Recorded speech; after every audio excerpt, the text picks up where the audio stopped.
ओम श्री बंगलामुखी नमः। जय माता दी। जय माता बंगलामुखी। प्रिय श्रोताओं, आप सभी को गुप्त नवरात्रि के 8वें दिन की हार्दिक शुभकामनाएं।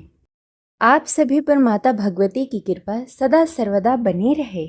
प्रिय श्रोताओं, आज गुप्त नवरात्रि का 8वां दिन है और गुप्त नवरात्रि के 8वें दिन माता बंगलामुखी की पूजा आराधना की जाती है। तो चलिए पूरी श्रद्धा और भक्ति के साथ माता बंगलामुखी की कथा सुनते हैं। इसके साथ ही सुनेंगे माँ महागौरी की कथा। तो प्रेम से बोलिए जय माता दी, जय माता बंगलामुखी। प्रिय श्रोताओं, गुप्त नवरात्रि के 8वें दिन भक्तगण माता बंगलामुखी की पूजा आराधना करते हैं। माँ बंगलामुखी को पीताम्बरा और ब्रह्मास्त्र भी कहा जाता है।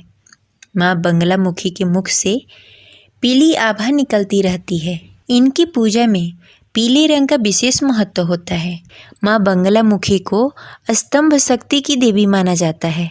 विशेष रूप से शत्रु और विरोधियों को परास्त करने तथा मुकदमे में जीत हासिल कराने के लिए माँ बंगलामुखी की उपासना अचूक मानी जाती है। माँ बंगलामुखी की पूजा तांत्रिक पूजा होती है, इसलिए बिना किसी गुरु के निर्देश के इनकी पूजा नहीं करनी चाहिए।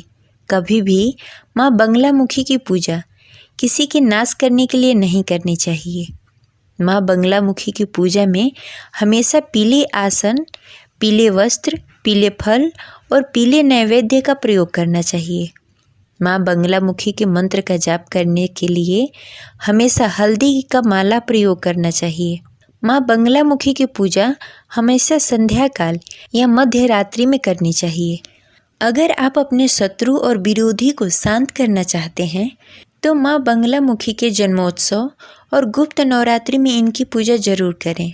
दरिद्रता दूर करने के लिए नियमित रूप से सुबह माँ बंगलामुखी की आराधना करें। अब हल्दी की माला लेकर दरिद्रता नाश के मंत्र का 108 बार जाप करें। अब चलिए सुनते हैं बंगलामुखी माता की पौराणिक कथा। सतयुग की बात है। एक बार पूरे ब्रह्मांड में एक भयंकर तूफान उठा। वो तूफान इतना शक्तिशाली था कि उसके प्रभाव से समस्त प्राणी जगत का नाश हो जाता। इस तूफान से सभी जगह हाहाकार मच गया। संसार की रक्षा करना असंभव हो गया। यह तूफान सब कुछ नष्ट भ्रष्ट करता हुआ आगे बढ़ता जा रहा था, जिसे देखकर भगवान विष्णु चिंतित हो गए। इस समस्या का कोई हल ना पाकर वह भगवान शिव को स्मरण करने लगे। तब भगवान शिव ने कहा, शक्ति रूप के अतिरिक्त अन्य कोई इस विनाश को नहीं रोक सकता, अतः आप उनके शरण में जाएं। तब भगवान विष्णु ने हरिद्रा सरोवर के निकट पहुंचकर कठोर तप किया। भगवान विष्णु के तप से देवी शक्ति प्रकट हुई। उनकी साधना से महात्रिपुर सुंदरी प्रसन्न हुई।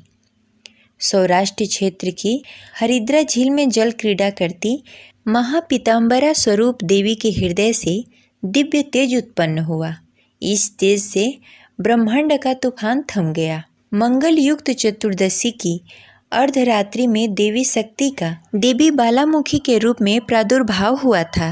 त्रैलोक स्तंभिनी महाविद्या भगवती बालामुखी ने प्रसन्न होकर भगवान विष्णु जी को इच्छित वर दिया और तब सृष्टि का विनाश रुक सका।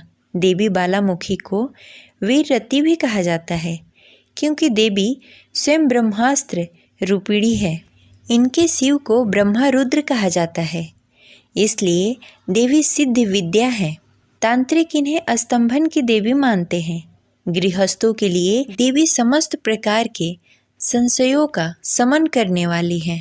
वहीं दूसरी कथा के अनुसार इस पूरी सृष्टि के रचयिता भगवान ब्रह्मा का ग्रंथ जब एक राक्षस ने चुरा लिया और पाताल में छिप गया, तब उसका वध करने के लिए माँ बंगलामुखी की उत्पत्ति हुई। माँ ने बकुला का रूप धारण कर उस राक्षस का वध किया और ब्रह्मा जी को उनका ग्रंथ लौटाया।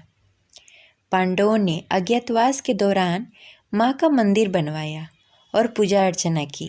वहीं त्रेता युग में माँ बंगलामुखी को रावण की इष्ट देवी के रूप में पूजा जाता था।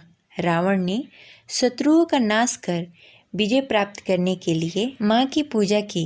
लंका विजय के दौरान जब इस बात का पता भगवान श्री राम को लगा तो उन्होंने भी माँ बंगलामुखी की आराधना की थी। माँ बंगलामुखी का मंदिर महाभारत काल का बना हुआ माना जाता है। इस मंदिर की स्थापना द्वापर युग में पांडवों ने अज्ञातवास के समय किया था। 10 महाविद्याओं में से 8वीं महाविद्या है देवी बंगलामुखी। इनकी उपासना करने से भक्त शत्रुनाश, वाक सिद्धि और वाद विवाद में विजय के लिए करते हैं।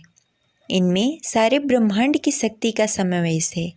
इनकी उपासना से भक्त के जीवन की हर बाधाएं दूर हो जाती हैं और शत्रुओं का नाश के साथ साथ बुरी शक्तियों का भी नाश करती हैं। देवी को बंगलामुखी, पीताम्बरा, वल्गामुखी, वगलामुखी, ब्रह्मास्त्र विद्या आदि नामों से जाना जाता है। ये रही आज की कथा। आपको कैसी लगी कमेंट बॉक्स में ज़रूर बताएं। अब चलिए सुनते हैं माँ महागौरी की कथा। माँ गौरी की 2 प्रमुख कथाएं हैं। उनमें से पौराणिक कथा के अनुसार शिव पुराण में बताया गया है कि पर्वतराज हिमालय के घर पुत्री के रूप में जन्म लेने के बाद माता महागौरी को 8 साल की उम्र में ही अपने पूर्व जन्म की घटनाओं का आभास होने लगा था। उन्होंने इसी उम्र से भगवान शिव को अपना पति मान लिया था और भगवान शिव को पति के रूप में पाने के लिए तपस्या भी शुरू कर दी थी। तपस्या करते समय प्राकृतिक आपदा, धूल, मिट्टी, गर्मी, सर्दी, वर्षा के कारण उनका शरीर काला पड़ गया था। लेकिन तपस्या से प्रसन्न होकर भगवान शिव ने उनके शरीर को गंगा जल से पवित्र कर और उनको कांतिमय बना दिया। इसकी वजह से उनका वर्ण गौर वर्ण हो गया। इस कारण पार्वती को महागौरी के नाम से जाना जाता है। इस प्रकार महागौरी माता पार्वती का ही स्वरूप है। वहीं माता पार्वती की दूसरी कथा के अनुसार कालरात्रि के रूप में सभी राक्षसों को मारने के बाद जब देवी पार्वती को भगवान शिव ने काली कहकर चिढ़ाया था, तो उत्तेजित होकर माता पार्वती ने अपनी निष्पक्ष त्वचा पाने के लिए कठिन तपस्या की और ब्रह्मा जी को अर्घ्य दिया। ब्रह्मा जी प्रसन्न होकर देवी पार्वती को हिमालय के मानसरोवर में स्नान करने की सलाह दी। ब्रह्मा जी की सलाह को मानकर माता पार्वती ने मानसरोवर में गंगा से स्नान किया। मानसरोवर में स्नान करने के बाद उनकी काली त्वचा उनसे अलग हो गई और उसने एक स्त्री का रूप ले लिया। वो स्त्री कौशिकी है, जो राक्षस शुंभ निशुंभ का वध करती हैं तथा पार्वती माता ने अपने श्वेत रंग और सुंदरता को प्राप्त कर लिया और महागौरी के नाम से जाने जाने लगी। ये रही माता महागौरी की कथा। तो प्रेम से बोलिए माँ महागौरी की जय। जय माता दी। इस प्रकार गुप्त नवरात्रि की 8वें दिन की कथा संपन्न हुई। आशा करते हैं आपको अच्छी लगी होगी। तो इस वीडियो को लाइक करें और ज़्यादा से ज़्यादा लोगों को शेयर करें। मिलते हैं अगले वीडियो में। तब तक के लिए जय माता दी। जय माता बंगलामुखी।